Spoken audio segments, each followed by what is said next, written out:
खबरों की शुरुआत करते हैं इस वक्त की बड़ी खबर के साथ। सिद्धू मूसेवाला कत्ल पर सियासत जारी है। कल राहुल गांधी मूसेवाला के अहल खाना से करेंगे मुलाकात। राहुल गांधी मूसेवाला के गांव मानसा का करेंगे दौरा। अपोजिशन की जानिब से सिद्धू मूसेवाला कत्ल पर अब सियासत जारी है। कल राहुल गांधी मूसेवाला के अहल खाना से मुलाकात करेंगे और वो कल मानसा यानी मूसेवाला के गांव मानसा का दौरा करेंगे।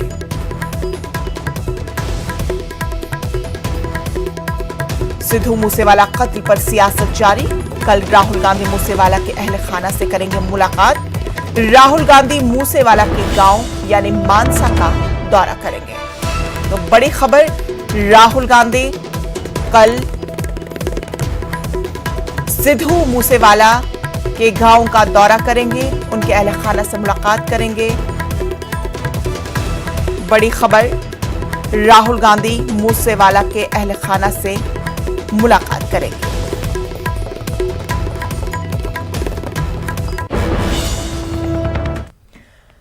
वजीर आजम नरेंद्र मोदी ने माहौलियात और कॉरपोरेट उमूर की वजारतों की हफ्ता तकरीबात का इफ्तिताह किया। साथ ही सरकारी योजना के ताल्लुक से जन समर्थ पोर्टल को लॉन्च किया।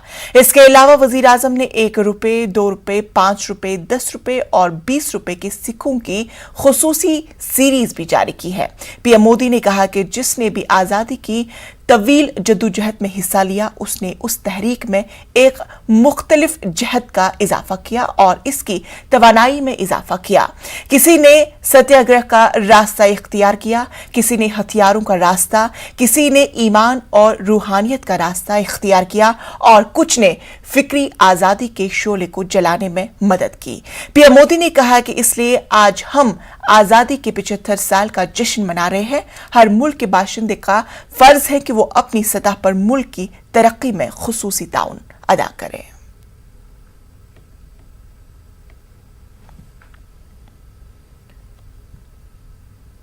बॉलीवुड के भाईजान सलमान खान को जान से मारने की धमकी मिली है। धमकी एक खत के जरिए मौसूल हुई है। जब सलमान खान के वालिद सलीम खान सुबह जॉगिंग के लिए गए तो वो बेंच पर बैठे हुए थे। उन्हें एक खत मौसूल हुआ जिसमें उन्हें और उनके बेटे सलमान खान को जान से मारने की धमकी दी गई थी। इस खत में लिखा गया है कि सलमान खान को भी सिद्धू मूसेवाला ही करेंगे। इस मामले में पुलिस ने मुकदमा दर्ज करके मजीद तफ्तीश शुरू कर दी है। बांद्रा पुलिस ने नामालूम शख्स के खिलाफ मुकदमा दर्ज करके तफ्तीश शुरू कर दी है। क्राइम ब्रांच की टीम ने अदाकार सलमान खान की रिहाइशगाह का दौरा किया। वहीं महाराष्ट्र की वजारत दाखिला ने सलमान खान की सिक्योरिटी में मजीद इजाफा कर दिया।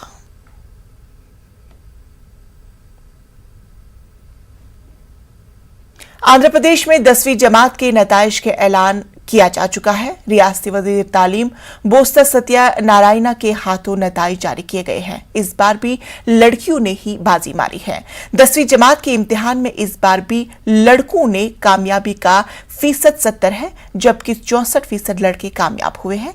रियासत भर में जुमला 6,15,908 तालबा इम्तिहान में शरीक थे, जबकि 4,14,281 तालबा कामयाब हुए हैं।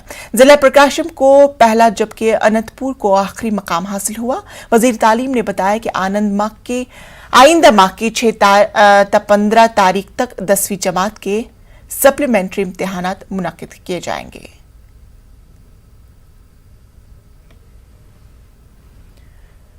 गुजरात एजुकेशन बोर्ड की तरफ से मुनक्किद 10वीं जमात के नताइज का ऐलान कर दिया गया है। इस मरतबा 65.18% नतीजा रहा। जिला सूरत में सबसे ज्यादा 75.64% तलबा कामयाब हुए, जबकि पटन में सबसे कम 54.29% तलबा कामयाब हुए। इस बार लड़कियों ने लड़कों के मुकाबले 11.74% ज्यादा स्कोर किया।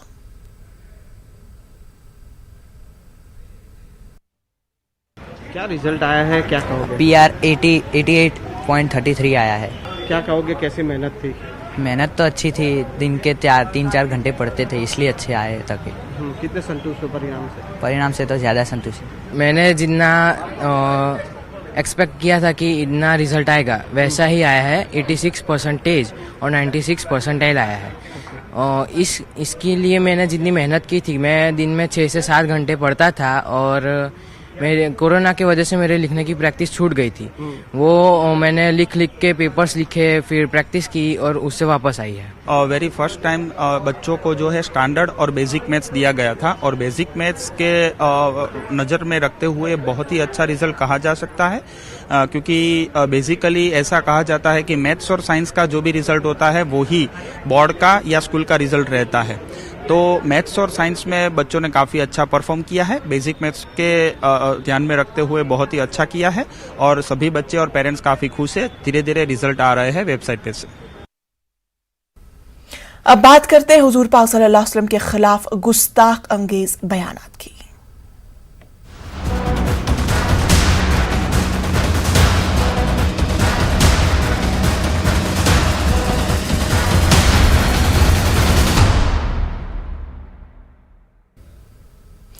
कतर, कुवैत और ईरान जैसे इस्लामी ममालिक के दबाव में पैगंबर हजरत मोहम्मद सल्लल्लाहु अलैहि वसल्लम की शान में गुस्ताखी करने वाले बीजेपी की तर्जुमान नुपुर शर्मा और नवीन कुमार जिंदल पर कार्रवाई का सऊदी अरब ने खैर मकदम किया है। सऊदी अरब की वजारत खारजा ने ट्वीट करते हुए आहानत रसूल सल्लल्लाहु अलैहि वसल्लम की सख्ती से मजम्मत की है और इस बात को यकीनी बनाने पर जोर दिया कि तमाम मजाहिब और अकायद का एहतराम किया जाए। वहीं पाकिस्तानी हुकूमत ने भी पाकिस्तान में हिंदुस्तान के सफारतकार को इस मामले में तलब किया है और आहानत रसूल सल्लल्लाहु अलैहि वसल्लम की सख्ती से मजम्मत की है। दूसरी जानिब पाकिस्तान के साबिक वजीर आजम और पीटीआई के सदर इमरान खान और पीपीपी लीडर बिलावल भुट्टो ने भी नुपुर शर्मा के जरिए रसूल अल्लाह सल्लल्लाहु अलैहि वसल्लम की शान में गुस्ताखी की सख्ती से मजम्मत की और मुसलमानों के जज्बात को ठेस पहुंचाने वाला करार दिया है।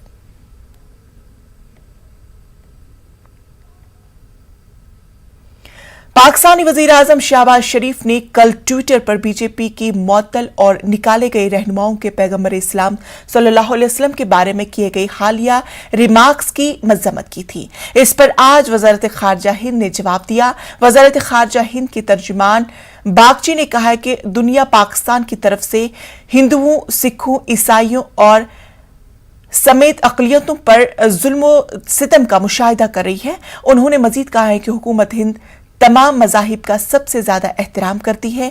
ये पाकिस्तान के बिल्कुल बरक्स है, जहां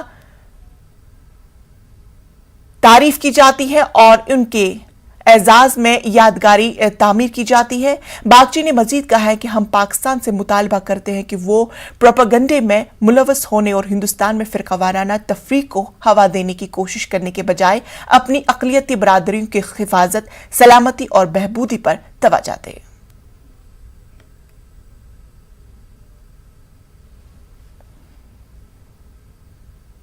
ओआईसी के जनरल सेक्रेटरीट के हालिया बयान से मुतालिक मीडिया के सवालात के जवाब में वजारत खारजा के तर्जुमान ने ओआईसी के जनरल सेक्रेटरीट से हिंदुस्तान पर बयान को गैर जरूरी और तंग नजर तबसरे पर मुश्तइल करार देते हुए बयान को मुस्तरद कर दिया। उन्होंने कहा कि हुकूमत हिंद तमाम मज़ाहिब का सबसे ज्यादा एहतराम करती है। बागची ने कहा कि तौहीन आमेज ट्वीट्स और तबसरे जो किसी मजहबी शख्सियत की तजलील करते हैं, बाज अफराद की तरफ से किए गए थे। वो किसी भी तरह से हुकूमत हिंद के ख्यालात की अक्कासी नहीं करते। उन्होंने कहा कि मुतल्लिका तंजीमों की जानिब से उन अफराद के खिलाफ पहले ही सख्त कार्रवाई की जा चुकी है। उन्होंने ओआईसी सेक्रेटरीट पर जोर दिया कि वो अपने फिरकावाराना अंदाज को अपनाना बंद करे और तमाम अकायद और मज़ाहिब का एहतराम करे। बीजेपी ने नुपुर शर्मा को मुअत्तल कर दिया है, लेकिन मुस्लिम तंजीमें अब नुपुर शर्मा को गिरफ्तारी का मुतालबा कर रही हैं। दूसरी तरफ अखिलेश यादव के नुपुर पर बीजेपी की कार्रवाई को यूपी के वजीर दयाशंकर सिंह के बहाने महज धोखा करार दिया है। उन्होंने ट्वीट किया है कि बीजेपी को न सिर्फ नुपुर शर्मा पर मुअत्तली की दिखावा कार्रवाई करनी चाहिए, बल्कि कानूनी कदम उठाना चाहिए। मुतनाज़ा बयान पर बीजेपी से मुअत्तली तो उनकी भी हुई थी जो आज उत्तर प्रदेश की बीजेपी हुकूमत में वजीर बने बैठे हुए हैं। कांग्रेस बीजेपी की कार्रवाई को बैरूनी ताकतों के दबाव में उठाया गया कदम करार दे रही है, तो वहीं कांग्रेस लीडर दिग्विजय सिंह ने यूपी हुकूमत को नुपुर शर्मा और नवीन कुमार जिंदल के खिलाफ केस दर्ज करने का चैलेंज किया है। पैगंबर इस्लाम सल्लल्लाहु अलैहि वसल्लम के बारे में तबसरे के मामले में बीजेपी ने अपनी पार्टी तर्जुमान नुपुर शर्मा को पार्टी से निकाल दिया है, लेकिन मामला ठंडा नहीं हुआ।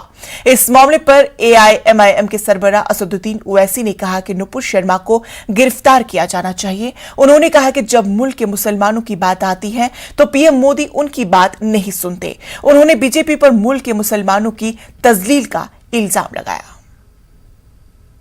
की सरकार हमारे देश के एम्बेसडर को बुलाकर उनसे कहती है कि आप माफी चाहें, क्योंकि बीजेपी के एक स्पोक्सपर्सन ने प्रॉफिट मोहम्मद सल्लल्लाहु अलैहि वसल्लम की शान में बकवास बकी है, झूठ बका है। तो उसके बाद आप देखते हैं कि फौरन बीजेपी हरकत में आती है और बीजेपी अपने नेशनल स्पोक्सपर्सन के खिलाफ उसको सस्पेंड करती है। मैं देश के प्रधानमंत्री को जब भिवंडी में मैं जनसभा को एड्रेस कर रहा था, उस वक्त भी प्रधानमंत्री से अपील किया कि आप देश के प्रधानमंत्री हैं, आप अपने नेशनल स्पोक्सपर्सन के खिलाफ एक्शन लीजिए। ये गलत कहा उन्होंने, मगर देश के प्रधानमंत्री टस से मस नहीं हुए। और 10 दिन के बाद, क्योंकि गल्फ कंट्रीज में ये मसला बहुत बड़ा हो चुका था, इसलिए हालत मजबूरी में देश के प्रधानमंत्री ने अपने नेशनल स्पोक्सपर्सन के खिलाफ एक्शन लिया। ये सरासर गलत है। गलत इसलिए है क्योंकि एक्शन तो आपको 10 दिन पहले लेना था। जब मैं बहैसियत एक भारत के इंडियन सिटीजन के, मेरा मजहब मुसलमान, मैं मुसलमान हूं, हम आपसे अपील कर रहे हैं, डिमांड कर रहे हैं कि आप एक्शन लीजिए। अब एक्शन नहीं लेते आप, क्यों एक्शन नहीं लिया आप बताइए देश के प्रधानमंत्री? क्या असदुद्दीन ओवैसी का डिमांड, क्या असदुद्दीन ओवैसी की आवाज फॉरेन कंट्री के लीडर से कम है क्या? आप मेरे प्रधानमंत्री हैं, आपको मेरी बात सुननी चाहिए। आप फॉरेन कंट्रीज के लीडर्स को खुश करना चाहते हैं, आप उनकी तकलीफ को समझते, हमारी तकलीफ को नहीं समझते आप। आरजेडी लीडर मनोज झा का कहना है कि बीजेपी की जानिब से नुपुर शर्मा और नवीन जिंदल को मुअत्तल करने से काम नहीं चलेगा। ऐसे लोगों के खिलाफ बड़ी कार्रवाई करनी होगी। उन्होंने कहा कि अगर बीजेपी इख्तिदार जमात आजादी का अमृत महोत्सव मनाना चाहती है तो पहले मुल्क में अमन अमान को यकीनी बनाए। इकोसिस्टम एक तरह से खराब हो रहा था। नुपुर शर्मा हो या कोई एक जिंदल साहब हैं, वो अकेले नहीं। शाम 7 बजे के बाद इस देश में जो टीवी में नुमाइश चलती थी, उसमें सारी मर्यादाएं टूट गई थी। लोगों ने देश में प्रतिरोध किया, विश्व की सबसे बड़ी पार्टी को कोई असर नहीं पड़ा। लेकिन जब दुनिया में प्रतिरोध होने लगा तो शायद समझ में ये बात आई, ऐसे आज के दौर में चीज़ें चल नहीं सकती। मैं तो ये कहूँगा कि भारतीय जनता पार्टी और उसके बाद बाकी पार्टी भी ये तय करे कि हमारे मुल्क का जो 75वें वर्ष में आप आज़ादी का अमृत महोत्सव मना रहे हैं, उसमें बेमनस्य, घृणा, द्वेष की जुबान के लिए कोई स्पेस ना हो। जब तक ये इसको हम एक कॉमन मिनिमम चीज़ के लिए एक्सेप्टेंस ना हो कि और जो कोई बोले पार्टी उस पर तुरंत कार्रवाई करे, ये ना कहे कि ये फ्रिंज है, क्योंकि आज भाजपा में फ्रिंज और मेन स्ट्रीम का फर्क बड़ा मुश्किल हो गया है। मंत्री लोग किस तरह के बयान देते हैं, मैं समझता हूँ कि इस पर गंभीर चिंतन के बाद पहलकदमी की आवश्यकता है। सिर्फ इतने से बात नहीं बनेगी। आम आदमी पार्टी के लीडर संजय सिंह ने कहा कि पूरी दुनिया में बीजेपी की करतूतों की वजह से हिंदुस्तानियों का सर शर्म से झुक गया। भारतीय जनता पार्टी को नफरत की ट्रेनिंग देने का काम आदरणीय नरेंद्र मोदी जी करते हैं। उनकी पार्टी जो है भारतीय जनता पार्टी, वो पूरे देश में नफरत का बीज बोने का काम करती है, दूसरे धर्मों को अपमानित करने का काम करती है। और इसलिए आज अंतर्राष्ट्रीय स्तर पे भारत को शर्मिंदा होना पड़ा है। उसके पीछे सबसे बड़ा कारण भारत के प्रधानमंत्री नरेंद्र मोदी हैं, उनकी पार्टी है भारतीय जनता पार्टी। 75 वर्षों की आजादी में मैंने कहा तो आपसे, इतनी अंतर्राष्ट्रीय बेइज्जती भारत को शर्मिंदा करने की कार्रवाई किसी प्रधानमंत्री ने नहीं की जितनी नरेंद्र मोदी जी ने अकेले की है। आज हमारे राजदूतों को बुला बुला के माफी मांगने के लिए कहा जा रहा है, उनको अपमानित किया जा रहा है। 130 करोड़ भारतीयों का सर शर्म से झुक गया मोदी जी और उनकी पार्टी की वजह से, मोदी जी के कारनामों की वजह से।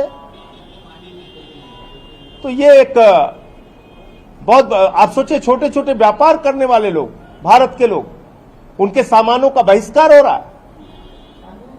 भारतीयों को कितना अपमानित महसूस करना पड़ रहा है दुनिया के अलग अलग देशों में। पूरी दुनिया में आप भारत को शर्मिंदा कर रहे हैं, बेइज्जती करा रहे हैं भारत की। तो ये कोरी बयानबाजियां, इससे कोई काम चलने वाला नहीं है। असली चेहरा जो मोदी जी और भारतीय जनता पार्टी का है वो सामने आ चुका है। और आप देख रहे हैं कि अपनी अंतर्राष्ट्रीय बेइज्जती को छुपाने के लिए सुबह सुबह ईडी पहुंच जाती है सत्येंद्र जैन के घर पे। तो अभी की बड़ी खबर आपको बता दें, महाराष्ट्र के रियासती वजीर नितिन रावत का बड़ा बयान। नागपुर में कोरोना केसेस में इजाफे को लेकर दिया बड़ा बयान। दिल्ली से आ रहे लोगों की वजह से नागपुर में फैल रहा है कोरोना। आज पॉजिटिव पाए गए 35 अफराद दिल्ली से आए। एयरपोर्ट पर ट्रेसिंग करने पर दिया जोर। तो बड़ी खबर महाराष्ट्र से, जहां रियासती वजीर नितिन रावत का बड़ा बयान आया है कोरोना के ताल्लुक से। उनका कहना है कि नागपुर में कोरोना केसेस में इजाफा हुआ है। दिल्ली से आ रहे लोगों की वजह से नागपुर में कोरोना फैल रहा है। आज पॉजिटिव पाए गए 35 अफराद दिल्ली से आए हुए हैं। एयरपोर्टिंग पर ट्रेसिंग पर जोर दिया गया नितिन रावत की जानिब से। तो कोरोना की बढ़ती तादाद के ताल्लुक से नितिन रावत का बड़ा बयान।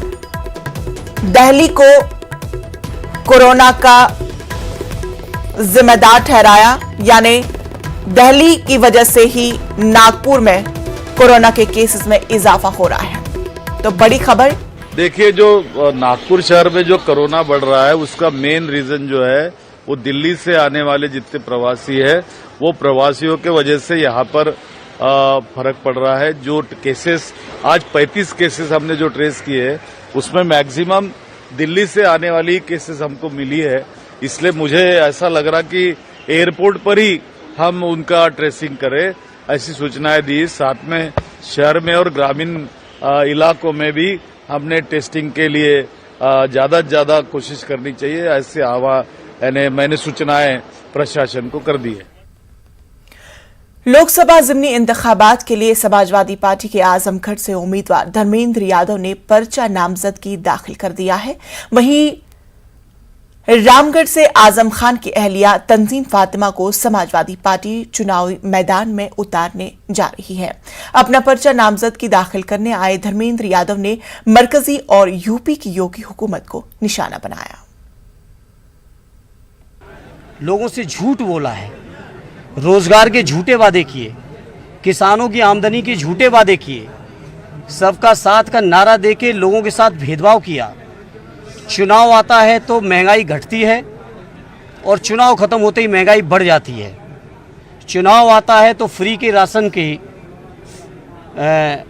एक योजना चलाई जाती है और चुनाव के बाद उसकी समीक्षा की जाती है कि किसी के घर में साइकिल तो नहीं है, किसी के घर में कोई इलेक्ट्रॉनिक सामान तो नहीं है। तो हमारी लड़ाई ऐसे लोगों से है और ये मेरी खुशनसीबी है, मेरा सौभाग्य है कि आजमगढ़ के लोगों ने ऐसी ताकतों को कभी पनपने नहीं दिया और आजमगढ़ के लोगों ने पनपने नहीं दिया है। अभी तक का इतिहास है और हमें यकीन है कि हमारा ये इतिहास लगातार आजमगढ़ में बरकरार रहेगा। वहीं रामपुर से समाजवादी पार्टी की जानिब से जिमनी इंतखाबात में आसिम रजा को उम्मीदवार बनाया गया है। आजम खान आज उनके लिए वोट की अपील करते हुए नजर आए। उन्होंने अपने खिताब में कहा कि आसिम रजा एक भरोसेमंद साथी है और सियासत में उनका तजुर्बा काफी है। हमने आपके भरोसे पर खरा उतरने की कोशिश की है और दुआ करिए ये सर मालिक के सिवा कहीं न झुके, और अगर इसके झुकने की नौबत आए तो ये सर धड़ पर न रहे।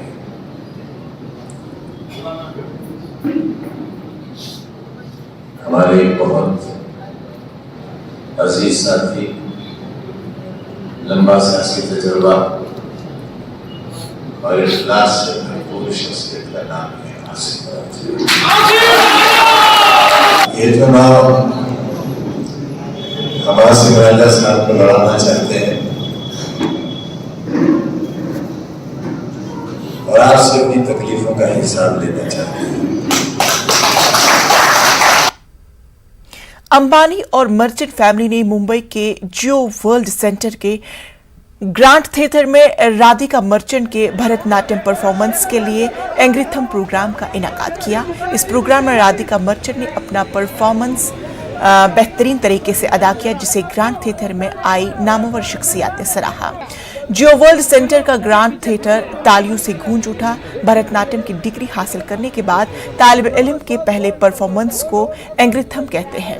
राधिका मर्चेंट ने भरतनाट्यम की डिग्री लेकर इस फन में महारत हासिल की और अपने फन का पहला मुजाहिरा भी किया।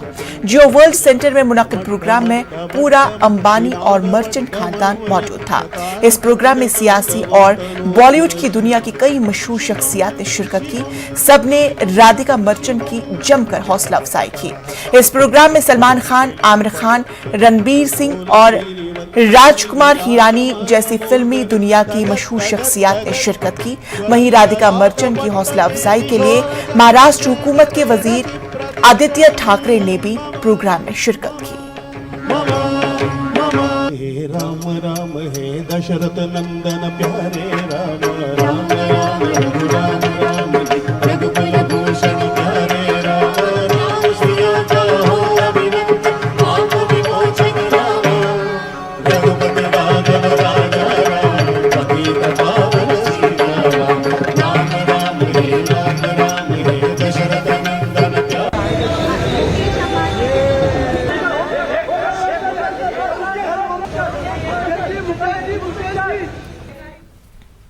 तो नाज़रीन, खबरों में फिलहाल इतना ही। मुझे दीजिए इजाजत। आदाब।